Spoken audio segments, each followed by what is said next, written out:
So now Mr. Fagan is going to take us through his whole day in the life, what he does every day, what he does Well, for years and years.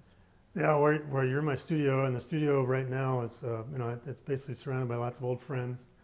So old projects, remnants of those. Some are actual clay that I still have. Some are cast in bronze. There are paintings, a few paintings around, not that many. But each one has tremendous stories and history. And some of the projects have been really fun. Like we were just talking about Captain Jack over here. He's also down here if you want a closer image. This is the cast of the model. So the small clay model of the equestrian piece that was done for Charlotte. That's at 4th and Kings Drive. And it illustrates, actually very important for right now. So as you know, July 4th, 1876 was Declaration of Independence. Well, here in Charlotte, actually declared independence from the king a full year earlier than they did in Philadelphia. And it happened when the news from Lexington conquered. So Lexington conquered, the battle happens there in Boston, outside Boston, and the Redcoats actually kill civilians. That news finally trickles down to Charlotte. That happened in April of 1775. By May 1775, the news came and hit town, and the people here went crazy. And they ended up sitting in the courthouse of the Trade and Tryon, and they wrote a Declaration of Independence from the king. And they signed it. They put their names on it. And they sat with it for a while before deciding they needed to get it up to Philadelphia to the Continental Congress. And they needed someone who would be able to take that piece of paper up to Philadelphia. Because if they were caught and those signatures seen by anyone in government, as in the British, they would be killed for treason. So they needed someone they could trust, and they ended up, that guy was Captain James Jack, and he was the tavern owner on Trade Street. And he's the one who made it up all the way up to Philadelphia and delivered the documents. So it's great. It's a tremendous story that Charlotte should be really proud of, because no other place can lay claim to that kind of thing. Yeah. And that statue is life and a half. So if Captain Jack were to stand up next to you, he'd be 9 feet tall. So it's a big scale piece. Large scale. Yep. So why don't you tell us about some of these things down here? Sure. Some officially you can't see, but then again, they're not really sculpted, so you're okay.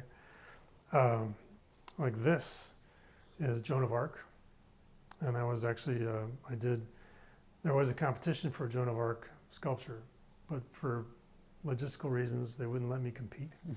But it's so rare to have that subject. So I actually researched her a lot on my own, and I had this idea from the very beginning, ended up doing this. So I did this just for me, but studied and everything from the armor, how it would work, all of it. So that's purely just for fun. The airman there, the bronze, that is President Bush Sr. He was the youngest bomber pilot in World War II. He had an incredible story. Boy, if you guys don't know that one, it's stunning. The life-size version of that sculpture, so him life-size as a teenager, stands inside the USS Bush aircraft carrier, so in the ship. His story was he was a bomber pilot and had a crew of total of 3, and they were sent to hit a particular island, Japanese-held island that had a radio tower. And on the way in, they were hit by gunfire, and on the way out, they were hit. They managed to get the target, but on the way back out, they were hit again. And after that, the fuel had already leaked, so when they were hit again, they caught on fire, and they had to jump. And when he did, he hit the water, and he couldn't find his team, couldn't find his guys. He searched and couldn't find them, and the plane went down. And so he's sitting there in the water, and there's a little mini raft that he had from his seat. And his friends are strafing the enemy. The Japanese are coming for him off that island. And eventually they have to go back to the ship before they run out of gas themselves. And so he's left in the water thinking he's done. The plane's name was the Barbara, his wife, his girlfriend at the time became his wife. That went down, and eventually, where he thinks everything's terrible and his life is done, out of the blue, literally, American submarine pops up and collects him. And that video of him being collected onto the submarine deck and up into the tower still exists. And you can see it. And in the last moment, he's climbing up the ladder, and you look up into the camera of the guy holding the movie camera, and you look and you realize, oh my gosh, it's President Bush at 19. Wow. But he survived. He had to be in that submarine for many, many months. Wow, I mean, looking at this one, these two men over here, that really caught my eye because I see a lot of emotion there. Yes. It's hard to see when they're out like that. They should be up and visible. But that one's for a project I can't officially tell you about in Texas, but it illustrates friendship. That one is friendship. And so you've got two older men, and the proof, I found a photograph from the 1800s of two African-American men, and they're just sitting on a porch together, but they're playing checkers. But what made them absolutely, you had to be friends. They had to be, because they were, the checker board was bridging between their knees. So, it's only a friend you've seen that close with and being that intent with. And so I took that visual that was so great and tried to make it kind of fun. And this is where the internet's wonderful, where I wanted that final move, the multiple jump move, like a 3-jump move. And I researched it and found the one and was able to reproduce it on the board so that he's finishing this 3-jump move as the ultimate, play against his buddy. So anyway, the little details are just I fun. wouldn't really even have noticed that details with how the board is placed, but it resembles so much about the piece. So Yeah, it's just fun. Details again. Mm-hmm. So I think earlier you were telling us about this dog over here and how you've been working on it. Had some troubles. Yeah, and this one too. I can't tell you exactly what it's for, but you can definitely see it. When I sculpted my initial model, I thought it was so perfect, which is what happens. You kind of get carried away and you think, oh, that looks great. Well, then when I did the measurements up, I realized that the scale of my dog was not right. It was too small. And with that, I ended up realizing that I needed to work on dog anatomy more, and then figure out how to beef him up using the measurements that I had based on my original sculpture that I liked, but adding a lot more clay to give it more mass and depth and scale. And so that's what I've been working on here, but you can kind of see if you look, adding chunks of clay to build up the anatomy. I'm going to be building up the shoulder more because I want to be able to see it from the front more. And I still need to build up back here to enhance the scale of this poor dog. But it's fun to play with, fun to get a little expression. You got that little mopey eyebrow going. That's the joy of the daily joy, that is. Yeah, I mean, looking behind us here, taking a little bit of a different route from all the sculptures, we have a very, very detailed portrait. What you're seeing though is the beginning of it. Oh, really? I'm maybe a third of the way through. So I always start with the face to make sure I can get it down, the likeness that I want, and then relax for the rest is the idea. So if you get the likeness, you can work on that, and then be able to let your creative juices go for all the rest. But the hard part is getting that likeness. So that's always the first, and I can't tell you who that is yet. So I don't know when you're going to air this, but so this I did the face first, and then did the hands, and now I'm building the structure in the back and trying to figure out. It's a recognizable location for him, but trying to figure out how much of that I'm going to show or how much I'm going to just leave as interpreted based on the power of the face. My goal is to, just like with the sculptures, to make the interaction with the face the most intriguing part. So when you walk into a big hall and you see these portraits, you want that one to catch your attention, and that's my goal. So Even at the 1/3 stage, it's still caught my eye. Thank you. He's getting there. He's getting there. Yeah, well, I mean, is there anything else you'd like to tell us about your work in this office on a daily basis, like how you get your Yeah, it's job very done? very highbrow stuff here. If you look, yeah, this is the clay that I use for the larger sculpture. Is really soft, or can become really soft when it's warmed up, and that's why I have the light going. But it's also, if you heat it up a lot, I have a crock pot, and I can paint down layers of clay if I need to just add simple layers. But yeah, so I got the light going. Here's a different type of clay for the smaller models. It's more resilient clay. It's different. It's harder to do. It's very, if you were to try to knead that, it'd be hard. You can see how hard that is. Oh yeah. Compared to that, I could tell that's very soft.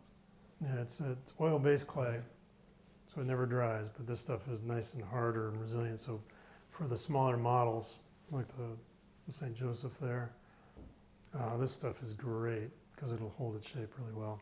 So I do rely on that. In terms of space and inspiration too, and it's just random, but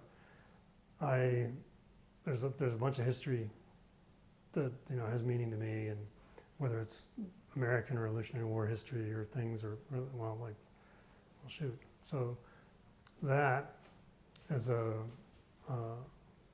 sculpture that's going into a town in Massachusetts, and this one is public, or at least that part has already been, so you can use that. This one can be seen, but it's if I can show you what I'm trying to get to is a 1989 Navy SEAL. He died in '89. He was 25 years old, and he died saving his team, SEAL Team 4, in Panama. And history-wise, when I started to do this, I was offered, because it was his SEAL team mates who were the genesis for this sculpture. Totally grassroots, one of those amazing, great stories happening in COVID. It's been cooking that long, since COVID. Wow. But it's growing, and what happened is, I'm asking the basic questions. What was he wearing? How can I sculpt him? I ended up going to the Naval Academy, and they supplied the actual 1989 clothing that they used that the SEALs used. They supplied a model, a guy who has now gone on to the SEALs, and I was able to use that, and we photographed him in all these different angles. And then when the day was done, the big surprise was they were packing stuff up, and I'm like, okay, I figured they're just packing it up to send it back to the museum type thing. They were packing it up to send with me. So like over here, Oh, That's for what that project is the entire collection of clothes, backpack. Wow. and you could here's- tell the detail really came off on the. Here's the plastic butt of the gun. That's an honor. Yeah, exactly. And so my job has been to take care of these things, and I'm still when you get to the next level, he's going to be about 7 feet tall, so not too big. But when you get to that stage, I want to be able to sculpt accurately. So I'm going to be looking at those and applying the clay, and hopefully doing a good job. But that's been an amazing project on an emotional level. It's Mhm. surreal. But Wow. and then history-wise, the other thing, total prop but fun, is I need to show you guys some more stuff because Oh, look at that. What is this? do you know what it is? Want to take a guess? Um, It's a different era, for sure. It was my world for sure. Can Uh, I tell you? You have a guess here? You can go ahead first. If you have a guess. Is it from like? Is it from an older building, perchance? Older structure for Older sure. structure. It's just concrete though. That's not even rock. It's just concrete. Just concrete. It's Is it? Berlin Wall. Okay.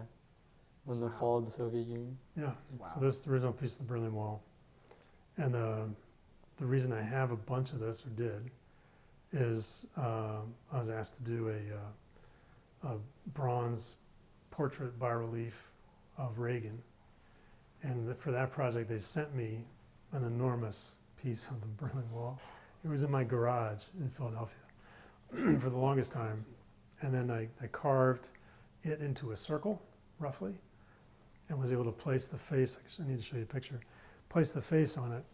And so that was mission accomplished, and it was that hangs in the USS Reagan, the aircraft carrier. Mm.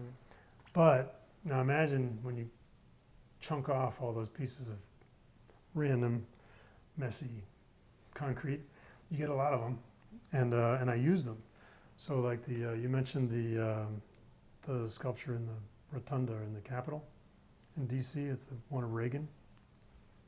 For that one, the plan was I wanted him to have a piece of the Berlin Wall inside his bronze fingers, so no one would know, but his hand was closed like this at his side. In the end, Mrs. Reagan decided that was too much of an affront. So instead, we did a stone base, and then an entire layer of that base is crumbled pieces of the Berlin Wall. Wow. So he's on a layer of crumbled wall. Small detail Small that details. many Yeah. people would never even. But now let me see if I can find this. The docents in the Capitol, they love it. The curator of the Capitol hates me. No, I'm teasing, but I made it more difficult because now people really focus on those little details, and they're touching in. So stuff I love. I want people to touch sculpture and participate with it, but yeah, so that one gets used. But here's like that. So that hangs in the USS Bush, and this is that chunk of the wall with the rebar and stuff sticking out. Yeah. Oh, I see. Yeah. But I used it, so I've used that Berlin Wall actually in Berlin. So the Reagan statue in Berlin, done a couple years ago, of the anniversary of the Berlin Wall speech. So it's Reagan, he's walking, he's got his hands, he's had these cards, speech cards, which I think I have copies of under there. So a stack of speech cards with his famous speech. And in the mass, inside that stack of cards, so imagine it's like a rectangle, right? So inside that hollow rectangle, I slipped in a piece of the Berlin Wall. So the Berlin Wall speech that he's holding, that has the famous words, Mr. Gorbachev tried on his wall, that you can read what he's holding. If you go to the back and look inside, You can see the Berlin Wall. Wow. so the Berlin Wall speech has the Berlin Wall speech in it. Things like that. So I've used it forever. So yeah, that's another, just a random piece. And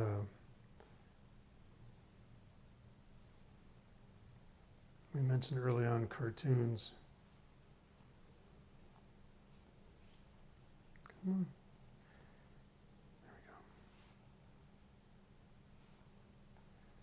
There we go. Sometimes these things, there we go. Finally. Look at that. Wow. So that's President Bush.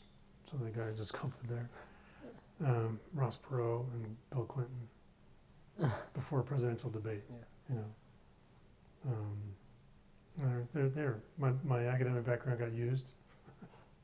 The Soviet Union had broken apart, but they're doing, it was while it was still going down, and they're talking about reformation and redoing it. I was making a play on words. Mm. The big trade agreement that Clinton went along with. This was a big deal at that time, 1993. Caricatures. Oh, so these Castro. are very old. You made these a long time ago. Oh yeah, that's 1993. Oh, Oh, my. wow. So these are made of stuff I was doing. So yeah, so the 1992. 1982. Oh, wow. Yeah, just to give you an idea. And some of these things don't really change topic-wise. Like here was a scandal, which you may have heard of, Whitewater. Yeah. Mm-hmm. And, so there you got the Republican elephant swinging on his swing to go splash and enjoy himself in Whitewater, And that's Clinton. Yeah.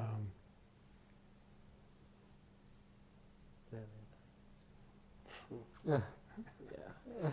Because I forget what case that was, but something. And look, that still doesn't change much.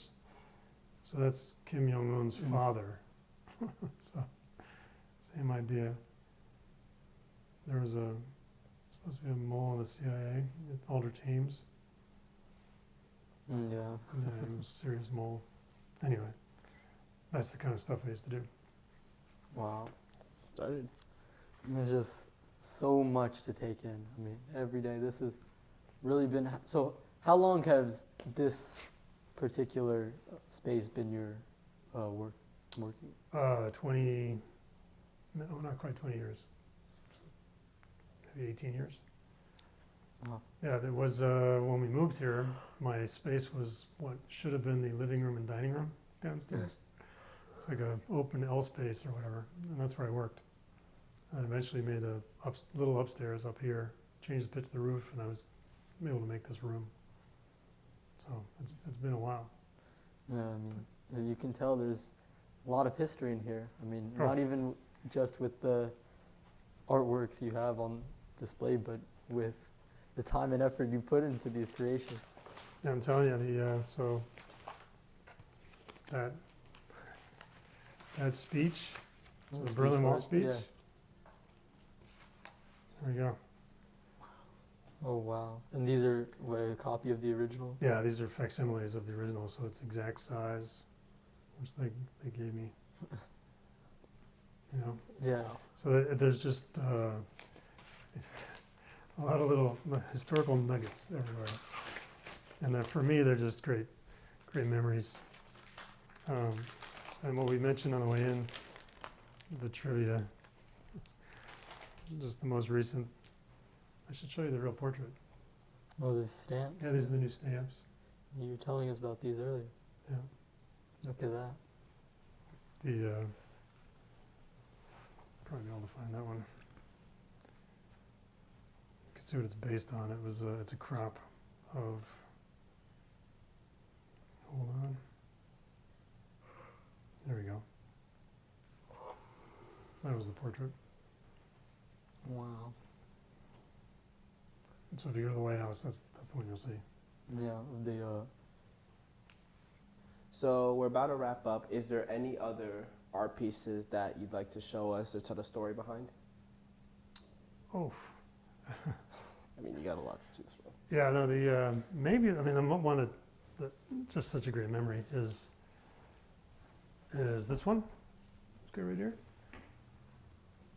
I might be able to show you a bigger picture. That's a bronze of the maquette, so the model of Neil Armstrong. wow. And Wow. he doesn't stand, he sits at Purdue. And that whole process was amazing. In fact, so I portrayed him as he was as a student in 1955 at Purdue. And the idea was, you too can, if you can be like him, you can have a trajectory that's amazing, Yeah. truly, literally. And it's in front of this big modern building, and you've got this big block. That is not what it looks like. That's actually a hollow piece of stone that kind of looks like the moon was the idea. Or he did a couple, but the cool part is where he's looking on the plaza floor is his quote, "One small step for a man, one giant leap for mankind." And where it ends, there's grass begins, and there are footprints going through that grass. So where he's looking off into the distance, he's looking off of the length of these footprints. And the footprints are stone, but they're stone versions of Is it that? the moon boots. Exactly. And so the concept was just that. So there's a famous photograph, the black and white photograph, where you see the imprint of the boot in the dust of the moon, right? Mm-hmm. Well, I presented this to the people in Purdue, and they loved the idea. And then they said, "Well, how are you going to do it?" I said, "Well, it's a black and white image. I'll just copy it, and we'll make stone versions of it, left foot, right foot, and get it done." There was a pause, and I thought maybe they didn't like the idea. And then they said, "Well, why wouldn't you just use a boot? Like, why wouldn't you use Neil's boot?" And I said, "Because I didn't know it was possible." And in the end, Purdue arranged for me to go and take a mold off of his boot. That is Wow. crazy. It was incredible experience. And there's a whole other tangent to that one, but I won't get into. But it was fantastic. And he, as a guy, was wonderful.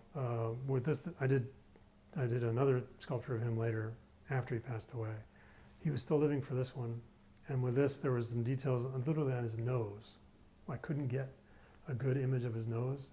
You know, NASA has so many photographs, and I couldn't figure it out because from the front it looked like a shallow shape, but from the side it was much more pronounced. So and I couldn't figure it out.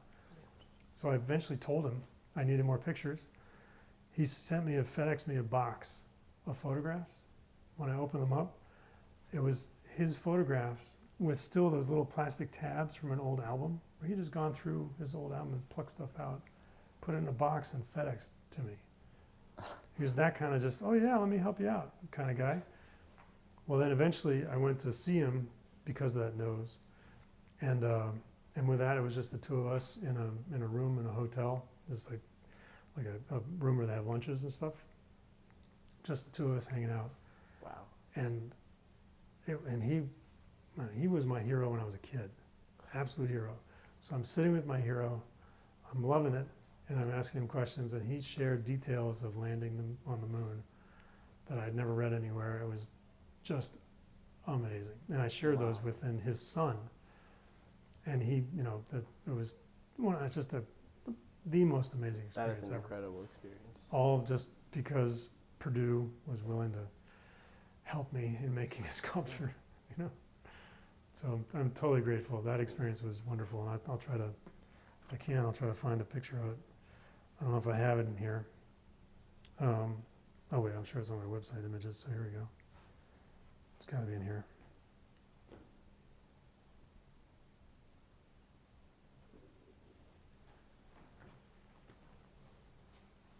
That was the sculpting of it,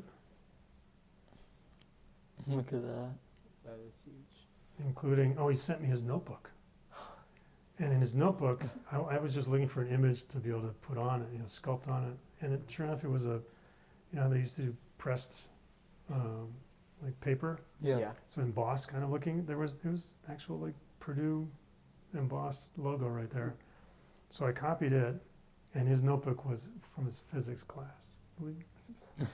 This is amazing. Of course it was. Exactly. So there he is.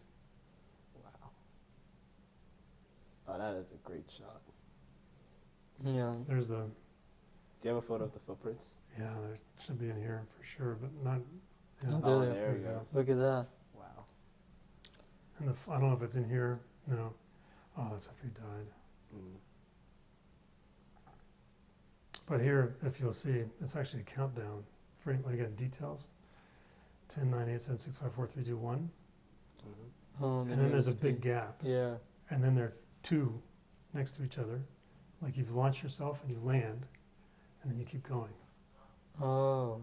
And so but these are scaled up. You can see those feet that's really big. Yeah. Yeah. Because if you were standing, he's 8 feet tall. Yeah. So they're big, they're oversized. How big was the actual boot? They're big, because, they're bulbous. Yeah. So the shape is pretty big. But that's scaled up exactly for 8 feet. So it's big. But what the fun part is you watch kids do this. They jump on the. They're jumping from footprint to footprint. So it's like, They don't know why walking on it's the moon. positioned like that. But it's so much fun to watch. And then everyone tries, but they can never make it that big distance because it's a big distance. But everyone tries. So it's just really amazing. Which building is it in front of? Oh, that would make the whole sense. thing. But it's actually very dramatic. Wow, it's not in here. One of my favorite photographs is from the ground up at the sculpture because there's a red wedge of metal, this huge triangle sticking out over top of the entrance. And boy, when you look up at into the face of the sculpture, it's right there framing it. It's very dramatic. But you'll just have to go to Purdue and check it out. Oh, well, I we have might to have look to. at that. Now we know that there's your work all over the world, Yeah. so much to see, and Mr. Chaz Fagan, self-made artwork, almost infinite styles of art, tons of artwork. I mean, ever-changing, and we thank you so much for your time. Great We meeting you. appreciate your work. Thank you. No, this was Incredible totally fun. Thank you guys for coming. Thanks for listening to all this little stories, but it's all fun.